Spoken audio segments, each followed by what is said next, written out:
Hey everybody, welcome back to the channel. Today we're going to be talking about a stock that I don't talk about too often, which is Tesla. Now, fair disclosure, I am not a Tesla shareholder yet. I have a very complicated relationship with the stock. I bought it when it was at extremely low levels, pre-split, which means pre the upcoming split and pre the last split. And then I sold way too early, then I bought again, then I sold for a loss. It was when I was a very naive investor back in 2020. I'm still naive, but I was much more naive back then. And essentially, I messed up a lot on the stock. So now I have sort of this emotional aversion to buying it again because I messed up so much back in the back. Anyway, I still like analyzing Tesla. I like understanding Tesla. Tesla's obviously a big part of the overall market. If Tesla goes up or down, it impacts a lot of different things. So I saw this video today and I want to do a little bit of a reaction to it.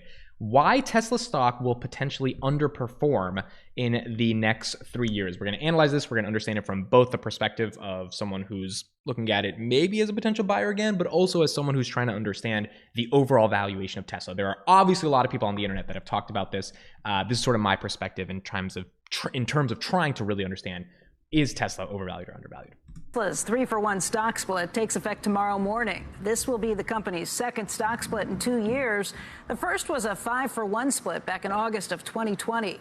Since then, Tesla shares have risen 101%. Joining us right now with what's to come this time around is Tesla bull Garrett Nelson. He's VP and senior equity analyst at CFRA. Also, our bear this morning, Craig Irwin, who's a research analyst at Roth Capital. Garrett, why don't we start with you?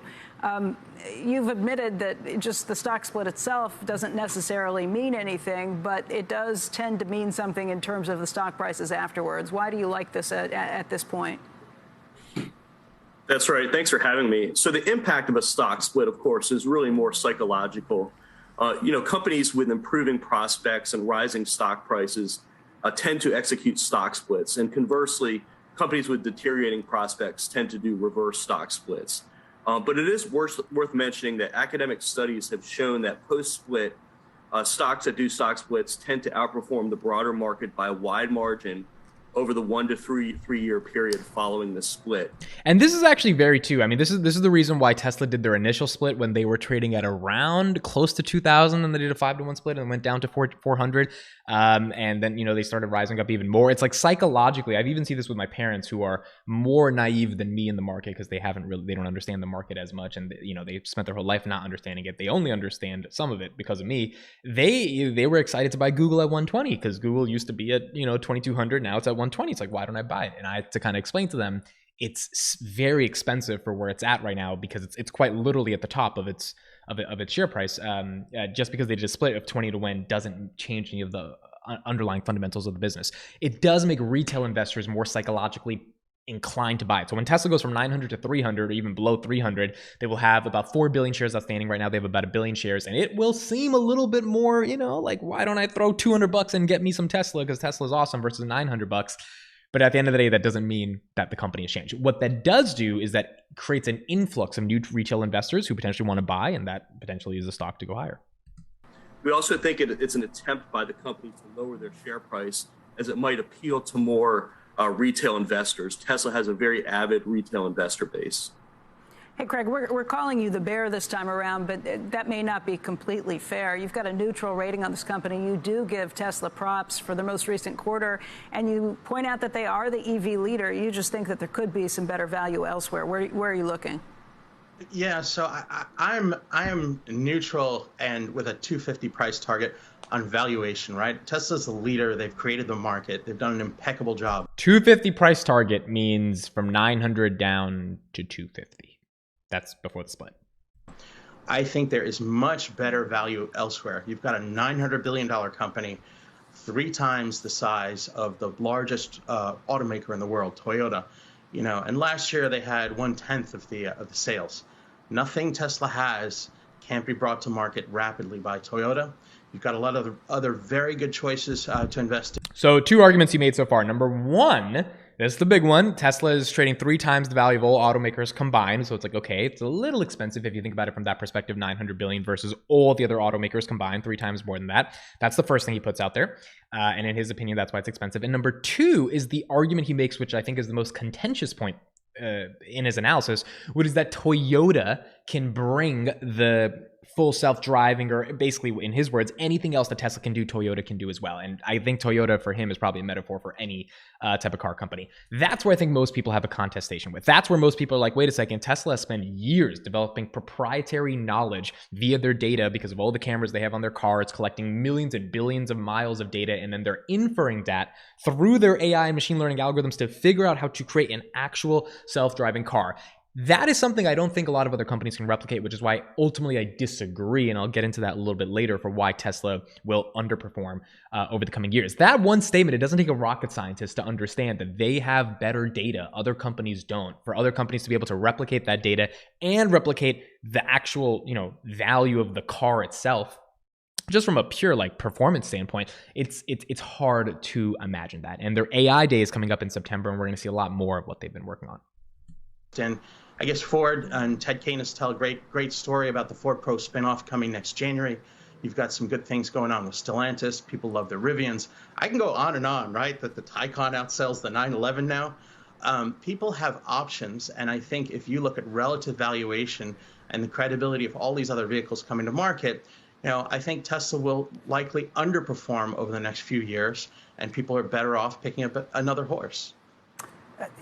You do agree, though, that with the point that Garrett was making, that retail investors are pretty important. This move does cater to the retail investor and tries to keep them in the game. Retail is essential. Retail is essential for my entire space, covering sustainability and clean technology for the last many years. Yes, this will be positive for the fundamentals behind the way retail buys stocks. A lower price stock is easier for them to accumulate. It is also very good for liquidity, which is good for all sorts of different things, but obviously retail is a part of that. I think it does show a sign of confidence, right? They're looking at 40,000 vehicles a week in production by the end of the year, more than 1.9 million units in capacity. It's, they're incredibly well teed up to keep selling great cars. I just think that, people are much better off looking at some of these other options out there, and I think many of them are very high credibility and likely to be, much better value at this point. Okay, so let's talk about some of the core arguments he says. There's a couple of things he said at the end that I think were interesting as well, that there are other competitors that are going to be relatively strong in making electric cars that don't have to be Tesla. That's something I actually do agree with. I think the market is catching up, not from a performance or data standpoint, but manufacturers are starting to get more electric. We're seeing a lot of people, especially in the Mercedes and high luxury cars of the world, start to go electric. Apple might come one day. We'll see what happens. But I think there is going to be a much more affordable version of a Tesla in the context of a Toyota or Honda electric car. And we've already seen little bits and pieces of this. The question becomes, is it going to be worth buying it?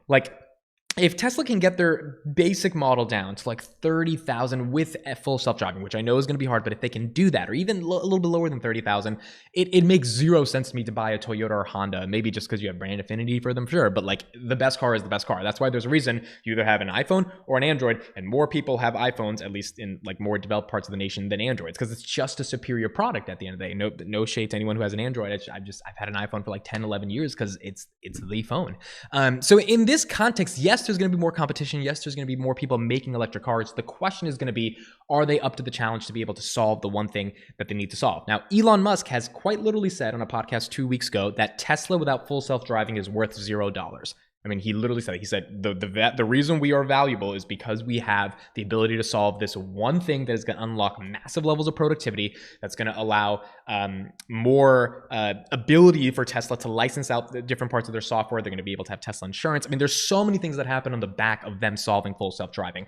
I believe if you're a Tesla shareholder, you believe in that thesis and you trust in Elon Musk to get you to the promised land because he's been able to do so much so far. The idea that Tesla will outperform means that other companies, even in the automotive space, will do better from a pure stock performance perspective than Tesla. I find that hard to believe. I just really find that hard to believe. Even at a $900 billion market cap, you look at some of the fundamentals, you look at their growth rate and how they're projected to continue to give you 60, 70% growth year over year, and you ask yourself, why wouldn't you buy the stock? What other stock in the market is getting you that type of return and has the fundamentals from a tech perspective, like the data, and then from a financial perspective, Tesla's 30% margin on this stuff because they're not just a car company. I know it's cliche, but they are a technology company, which gives them the ability to have this leverage over the industry that other car manufacturers simply cannot have, that have like 6-7% margins at best on their cars. Which means I would say that Tesla will probably not underperform, but rather outperform. I just have an emotional aversion to the stock, and I need to get over that one day to end up buying it. But those are my thoughts. Let me know what you guys think.